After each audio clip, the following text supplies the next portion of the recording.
Hi, I'm Zibby Owens, the creator and host of the award-winning podcast that you're listening to right now. Thank you so much, called Moms Don't Have Time to Read Books. It is a daily podcast, 365 days a year, and each day we talk to an author about all of the things related to their career, their book, their life, and more in 30 minutes or less, because who has time? I am now an author myself, although I wasn't when I started this podcast, and you can get my new memoir, Bookends, a memoir of love, loss, and literature, wherever books are sold starting July 1st, and my children's book, Princess Charming. You can learn more about me at zibbyowens.com, but really you're here to learn more about the authors, and that is what we're going to do. Also, be sure to check out all the other podcasts in the Zcast Podcast Network. You can learn more at zcastnetwork.com and definitely check out those shows as well. I hope you'll all check out the all-new Zibby Mag, Zibby-Mag, the literary lifestyle destination with essays, book news, a lit lifestyle feature, and even some classes. Check it out, zibbymag.com.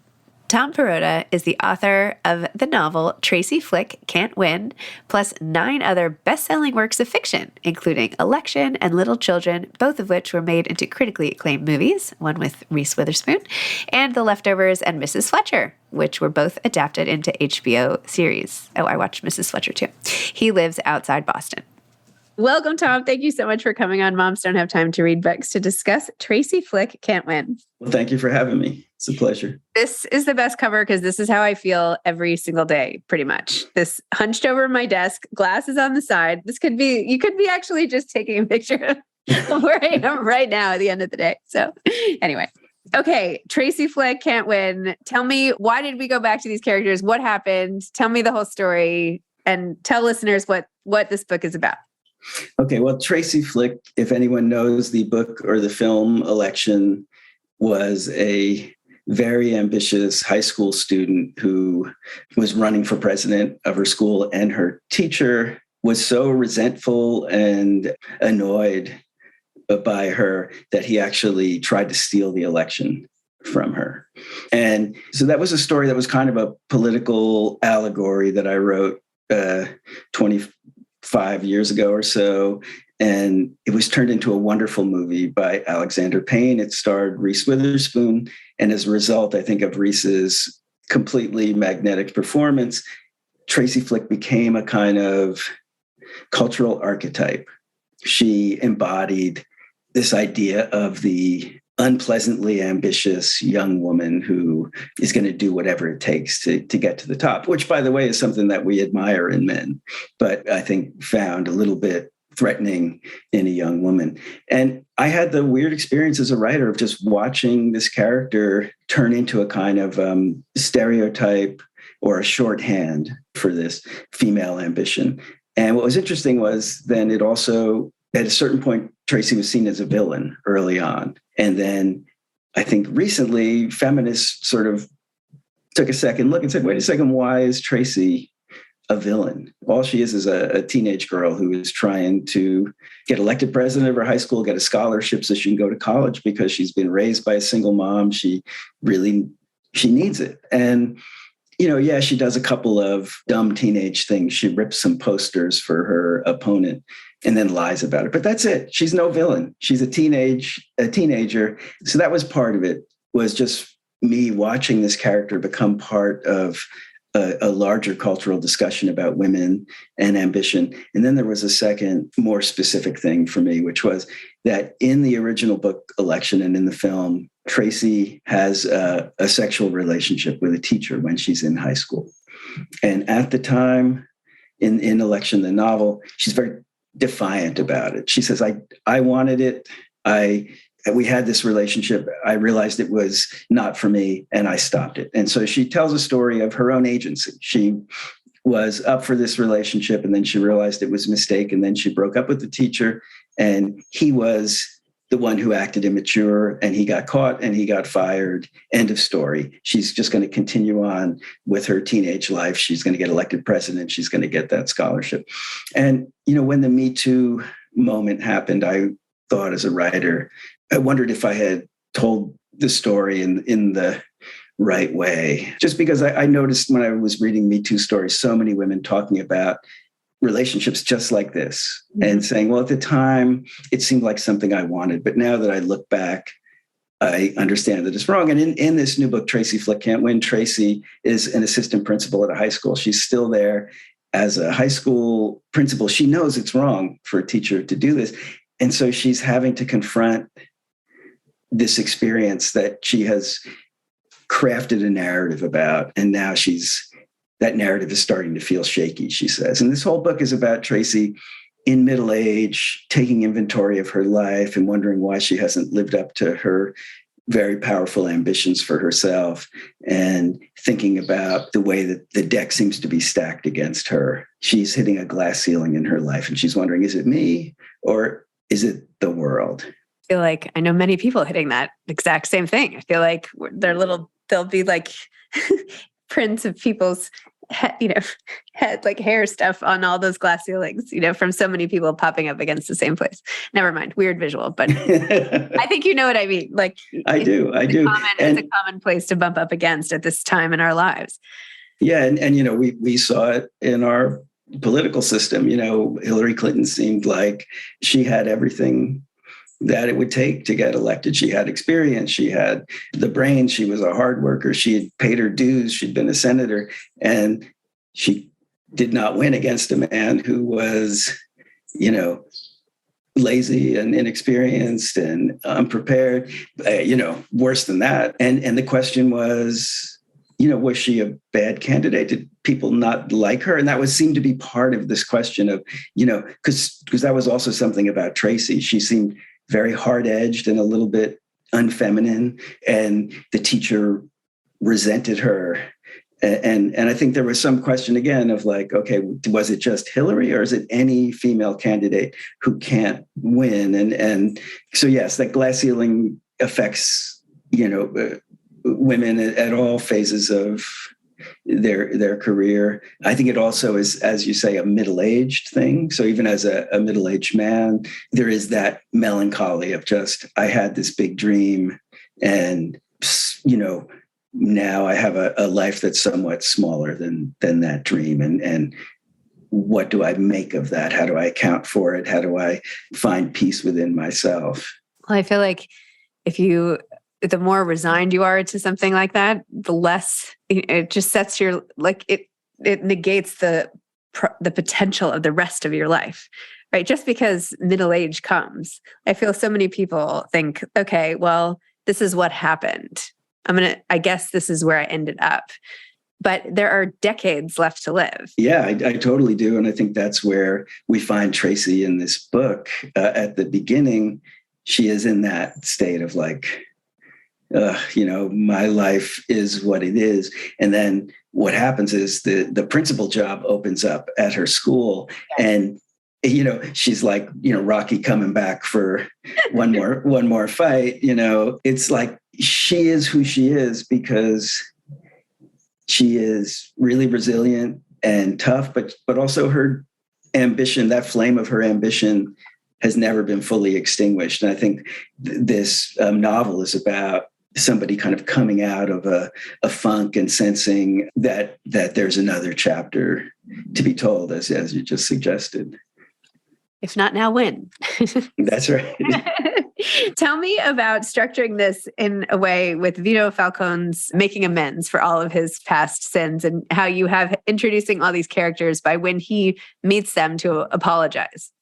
Yeah. So this book did not start out as a book about Tracy Flick. Let me say that. It started out, I was writing about this high school Hall of Fame. And I didn't know Tracy was part of this high school, but the idea was that this high school invites a former football player back to town to induct him into the Hall of Fame and honor his teenage greatness.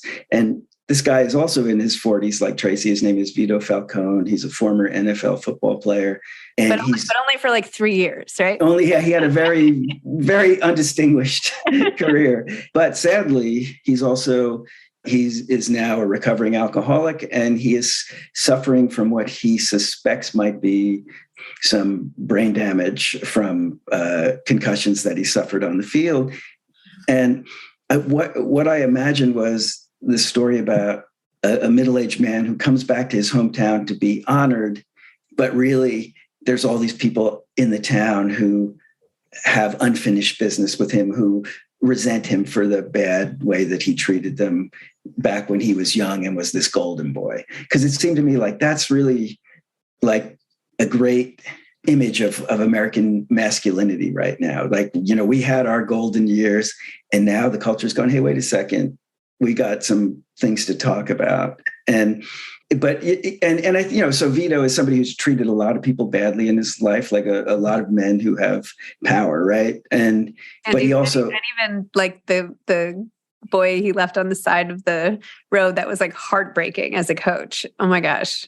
I know. So we catch him in that stage of making amends in a 12-step recovery program, and we just find out all the things that Vito has done to people. And so, yes, you mentioned there's a boy a football player on his team who's young, and he refused to let him ride home on the bus because he had made a mistake on the field. And it can seem awful now, but coaches got away with murder when I was a kid. That was a place, it was almost like a quasi-military place. And there was a kind of cruelty.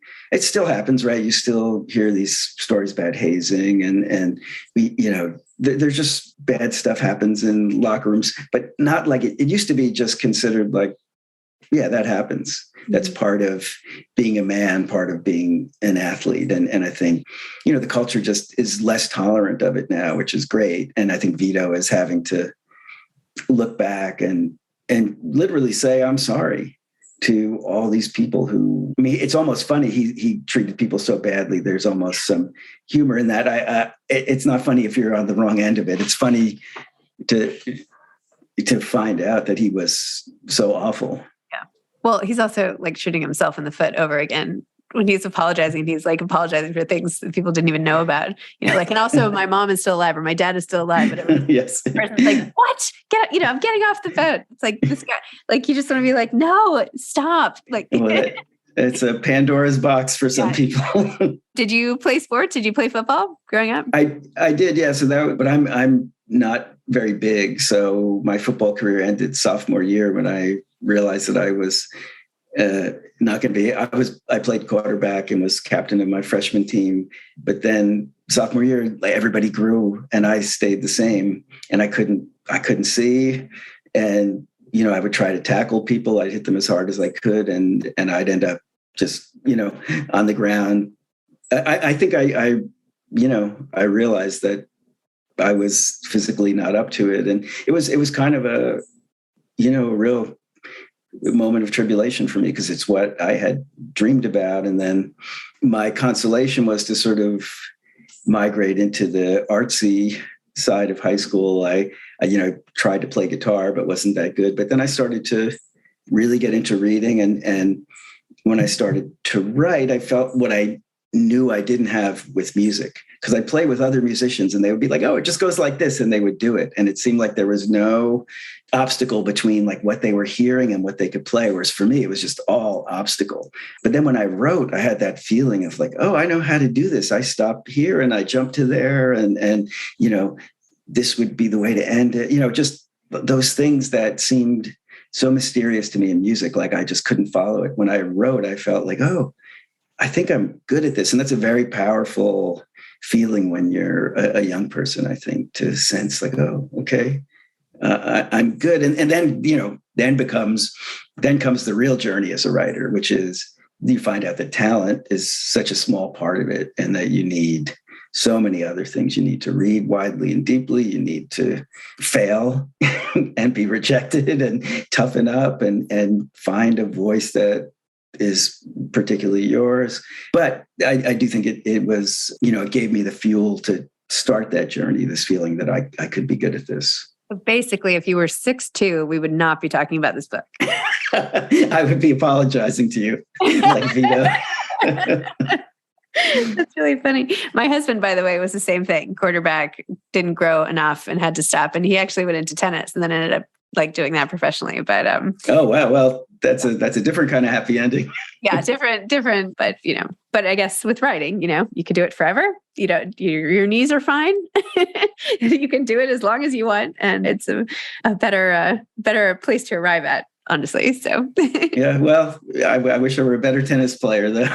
But yes, you're right. It is a really interesting thing because writing can be a lifelong journey, and I guess the question is, I just was reading this book by Jeff Dyer called The Final Days of Roger Federer, and it's just talking about that moment in everyone's life when you're trying to stave off the end. Mm-hmm. And he's sort of talking about that, like every book he thinks is going to be his last book, and that's what sort of motivates him to get through it. But then he has to immediately start another one so that he can have another last book that he's working on. Yeah. But I do, there are writers like Philip Roth and Alice Munro who are able to write, well into their 70s, and that is as they get older, that's an inspiring vision. I do think, though, that the aging athlete is something that the community at large, almost like veterans, like has sort of dropped the ball on, so to speak, right? We put so much emphasis on athletics, and, I have 4 kids, I have 2 boys, and it's like from the it's like always boom, boom, boom, like, what are they going to do? What's the next? And then people with talent, like, what happens then? Like when your life goes a different way, what are you equipped to do?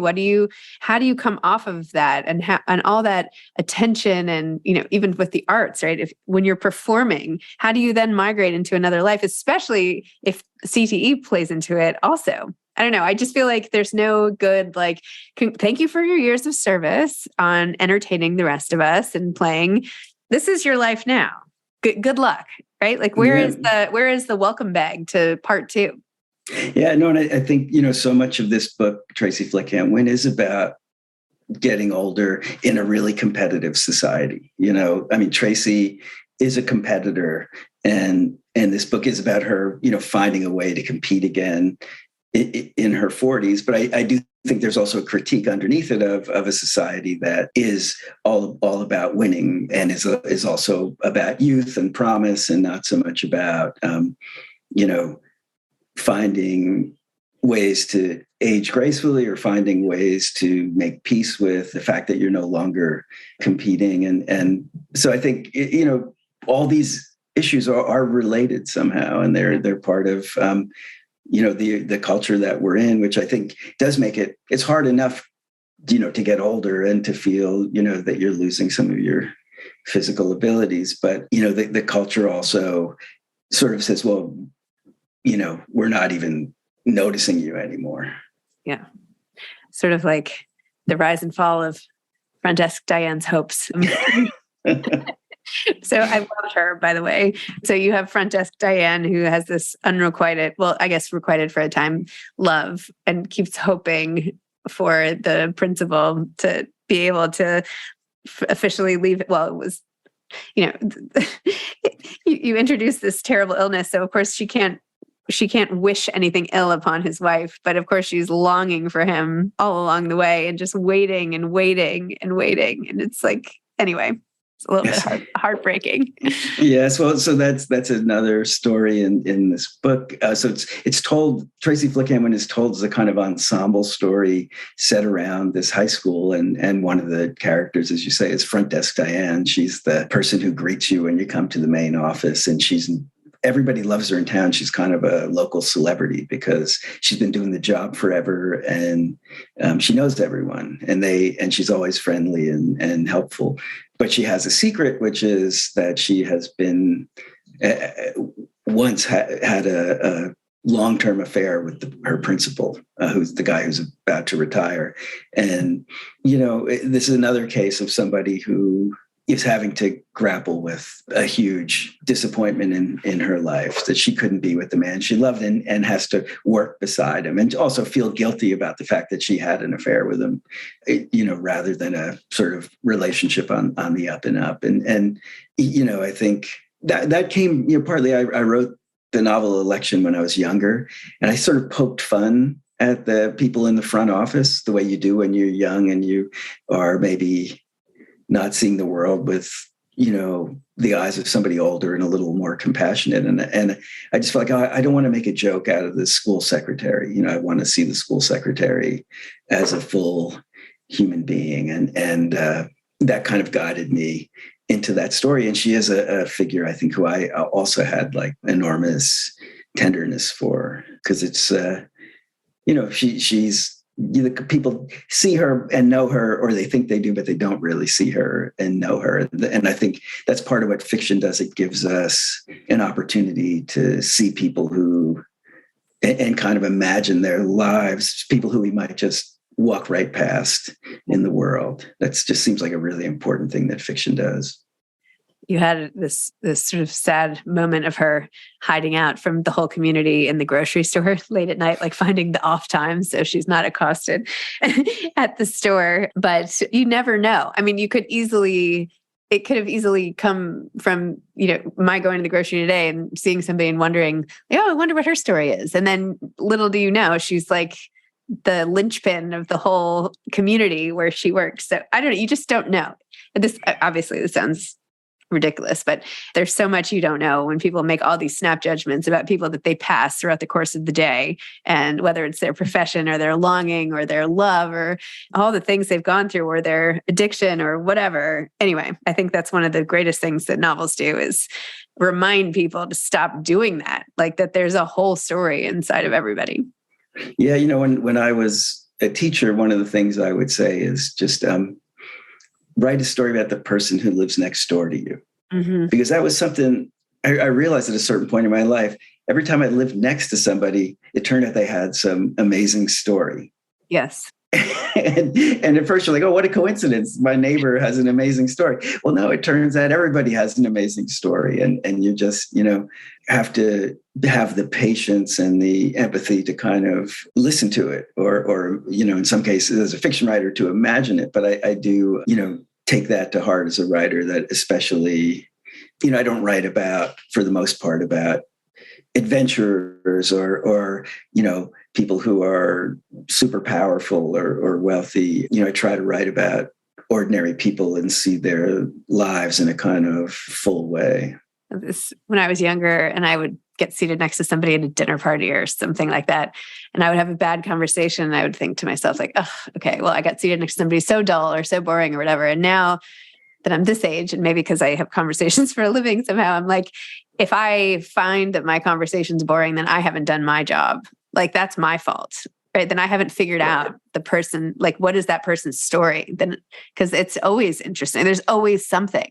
Right. So yes, not that there aren't. I mean, there are boring people in the world, okay, and I think they might have interesting stories. But I do think I have been at dinner parties and have tried, and sometimes you can't get past the surface of people are actively repelling you, maybe because they don't want to tell you their story or they don't understand really what's interesting about them. I think that's possible sometimes. But I agree that if you could somehow get people to open up and tell you their story, that there is something there that's fascinating, but they don't always know what it is. And I might not know what my story is. I think. Tom, what is your story? What makes you interesting? Tell me. Well, that will be, I think sometimes a fiction writer, I think, so I grew up in a very working class community. My parents didn't go to college, and it's been very important for me to try and write books that are accessible to a lot of different people. Like, I don't believe in a literary culture that only belongs to, highly educated people. But I will also say, my parents were much more culturally conservative than I was. And so I got used to kind of, hiding aspects of myself from them. Not that there was anything particularly scandalous. It was just generational. And I think that fiction writing appealed to me because there are just these layers of masks that you can, so I could say to my parents, well, that's not me. That's a character I wrote. And so I do think there is some, and that's part of what is, I think, why fiction exists, right? Is that, we can tell certain kinds of truths more easily if there's a layer of distance or, plausible deniability. So for me, at least, I think I've never found a way to write a memoir or write honestly about myself. I think that this habit of sort of keeping my privacy has encouraged me to be a fiction writer. And I can range really widely as a fiction writer. I'm not one of those fiction writers who, sticks really close to his own experience. But I do think there is some element that comes from growing up of like not being fully open, and that fiction is the only, I need that device to kind of tell my truths. Interesting.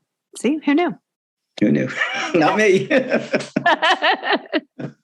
Well, thank you so much, Tom, for coming on. Thanks for reintroducing Tracy Flick, but mostly, not to disparage her in any way, but I just loved all the other characters and how many characters there were and how you just kept bouncing us from person to person and giving us so many different vantage points to keep it really interesting. And also, of course, continuing this fabulous character. So anyway, it was really fun chatting. And I look forward to hearing if your dinner party conversations are now spiced up. You can think of me.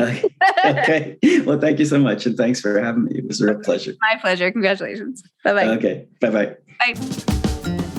Thanks for listening to this episode of Moms Don't Have Time to Read Books. Don't forget to follow me on Instagram at Zibby Owens and at Moms Don't Have Time to Read Books. Also sign up for my newsletter at zibbyowens.com and sign up for my virtual book club and meet lots of authors on Zoom every other week. Thanks so much to Steve and Ryan at Texture Sound for the sound editing. And thank you to Morning Moon Productions for providing this fantastic intro and outro music.